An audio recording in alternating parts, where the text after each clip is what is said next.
It's Sunday morning in the chicken coop, and everybody seems to be letting those who want it eat until they're not.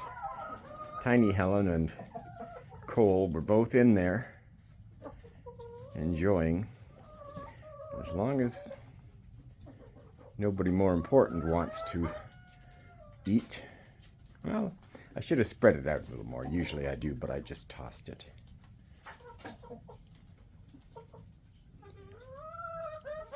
The 4 roosters stand by watching. It's funny that the roosters are not as dominant as the red hens.